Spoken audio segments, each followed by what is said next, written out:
Hi everyone, thank you for coming down here this Sunday afternoon. Really appreciate you taking your time off. I'm going to keep this pretty informal, so it won't be like a rally speech or anything. I think you won't be expecting me to take any pot shots at the PAP or anything today. Okay, so let's just get into it. I think what we know about the recent elections is that people have already said, that it's already changed the political landscape. Voters are more politically awakened. But we were thinking about it, and perhaps, beneath the surface, we are still facing the same issues. Because even though we definitely, there are a lot of laws in place that really prevent, or rather hinder and make it difficult for alternative parties to come out. But what we believe is that in the recent elections, it showed that if the people come up in numbers, it really can overthrow the government. Now, okay, we are not here to overthrow government, rather we are here to make our voices heard. This is not V for Vendetta. But the question here is, do we have this number of people right now? Do we have this sheer volume of people who are willing to stand up and be counted for alternative voices, even though they are talking about it in the coffee shops, they are talking about it online, and they are having all these discussions? So this is what we are concerned with today. What we want to know is that now that the buzz of the elections have somewhat faded, have people considered how they are going to contribute to the next era of Singapore politics? Or is it back to business for everyone? Are we going to say, we have our own personal obligations, we have family, we have work and all that? Which is why today we are very happy to see all of you here in this room. Because the fact that you all took the time to really come here to find out more means that you're willing to contribute, and that in spite of your personal responsibilities, you want to transform your political conviction into action. So my colleagues have already spoken about how you can help out in the various committees, and I will today talk about what we can achieve for our youth. I think all of you know by now that there are several youth wings out there in Singapore. But for some of them, I'm pretty unsure if they are actually serving the purpose of a political youth wing. So if you were to take, for instance, a recent WikiLeaks cable that came out, on a particular prominent political youth wing in Singapore. Okay, look, I'm not taking pot shots, I'm just quoting from the WikiLeaks cable. But the wing was set up with the intention of leadership renewal for the older wing of the party. And furthermore, their membership numbers ring in the thousands. Yet, even with all these activities, the resources that they had, they even had political exchanges with organizations in China. What they confessed, in the WikiLeaks cable was that it is actually difficult to find leaders to renew the older guard of the party. And as such, they actually had to look elsewhere, like, in the trade unions and other organizations, instead of looking to this youth wing. And what they also found was that this youth wing, and rather the members within the youth wing, the bulk of them were only interested in networking purposes. So what is the purpose of a youth wing? I think that the NSP needs to change what is the current perception of a youth wing. We need to change the perception that our youth are just lying in wait and they are, waiting for the party to lead them, where they want to go. I think what we want to develop is really leaders from the outset and not just leaders in waiting. Because the youth of today are different from, perhaps our father's generations or our grandparents' generations. The youth today lead very accelerated lifestyles. And they want to pack as many activities as much as possible, and they want to build a name for themselves as fast as possible.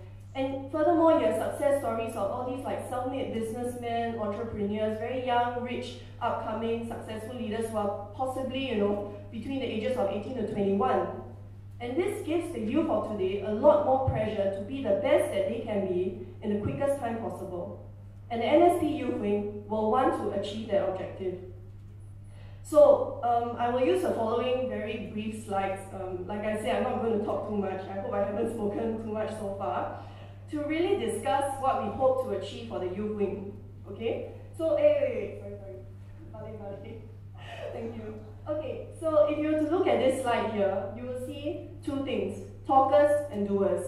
There are two kinds of people in the world today. The first one, talkers, are just people who, okay, these people are important because they contribute to discussion, they contribute to civil discourse.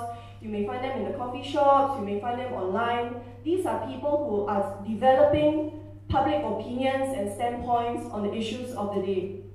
But you also have the doers. You have the people who are quietly toiling in the back end, and these are people who may be community workers, these are people who are actually getting their feet dirty, their hands dirty, to help people in need. Now, it is important to have both kinds of people, but what we truly need are people who can do a mixture of both. And that is what the NSP Youth aims to build. We want a culture of youths who are not only outspoken, but they are also active in political and community work. So the objectives of the NSP Youth are really two-pronged. On one hand, you need to keep drilling into people's minds the importance of a youth wing in renewing Singapore's leadership and giving our youth a more invested stake in the country's future. But on the other hand, the next objective is also to continue nurturing the existing base of people that we already have. These are the people who are already involved. You need to give them a very meaningful purpose and to nurture them into future leaders who are not only exposed to politics, but they are also well-read, and they also have a very strong sense of social responsibility, and they have strong moral values, like they really feel the need to give back to society rather than to just like sit around and talk about policies all day long. Because I believe it is only when you are truly on the ground that you can understand what is going on and how the policies are immediately affecting the people of today. So, how do we intend to carry this out on a day-to-day basis? We are going to have a lot of different activities throughout the year to really build a very consistent base. So if you look at this slide here, it's like a small circle and a bigger circle and a bigger circle, but it's basically different layers of activities to ensure that we have a very steady presence for the NSP Youth Wing. Because right now the Youth Wing is not very established yet. The NSP hasn't really had a proper Youth Wing, but we need to build that up. So in order to build up our presence, we need to ensure that there's a consistent base throughout the year. How do we do this? Very simple. Baby steps, okay? Every week, we will identify pertinent youth issues together with the media team to really look at the issues and the policies of today that are affecting our youth. And then we will develop press statements, viewpoints, debates, articles, and we want to be the ones to contribute to the conversation. Right now, I don't think there are many youth wings who are doing that. A lot of youth wings are organizing a lot of outreach events, but are they contributing to the conversation that is going on out there? I think NSP Youth needs to start doing that.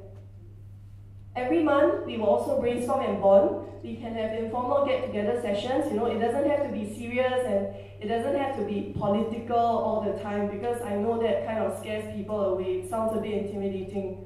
But we can have brainstorming sessions, or we can just get together, to just talk about issues or just to, bond. And also, I believe that the NSP Youth should have the autonomy to come up with projects that they want to implement or to pilot. So one example is perhaps the McPherson Tuition Project that was really birthed out of the young people in NSP, and it is now being manned by a lot of very young volunteers who do this and really give their time on a weekly basis. And we want to continue thinking of projects like that that will really reach out to the people in the constituency to help solve the problems in the immediate short term where the policies have failed, and in the long term to contribute to policy discussion and hopefully shape policy making in the long run. And every quarter on a large scale, as you all know, alternative parties, we are quite tight on resources, so we will be working very closely with the Outreach Committee to really launch all these events that Spencer had put forward earlier. And we also are hoping to launch at least 1 or 2 large-scale outreach events for the youth. And this will not be like, okay, apart from symposiums and all that, which we believe are important, we also want to reach out and make it relevant. I'm not proposing like have some people's association dance party in the streets. I don't think our youth need to be talked down to that way, but really to have activities that are fun, wholesome, like perhaps, to just sit in an indie cafe, or, to attend to really form like a local music festival, things like that, to really get the youth involved where they are. Okay. So ultimately, our target, as I've said, we are very new, we are not very established, but if you were to join us, you can talk to me after this to find out more information. I will give you the numbers, I will give you the breakdown of the membership that we hope to reach by end of next year. What we definitely want to do is to create conversations, to put NSP youth at the forefront, to really set the example for other youth wings and show that the youth can be part of the larger conversation. It doesn't have to be the bigger, more mature people all the time. And finally, we want to nurture political leaders. We don't want people who just sit and wait for the bigger, older wing of the party to tell them where to go. We believe that the youth of today want to have the autonomy to start taking the lead in certain areas. So as a result, we hope to finally achieve talkers and doers. Thank you.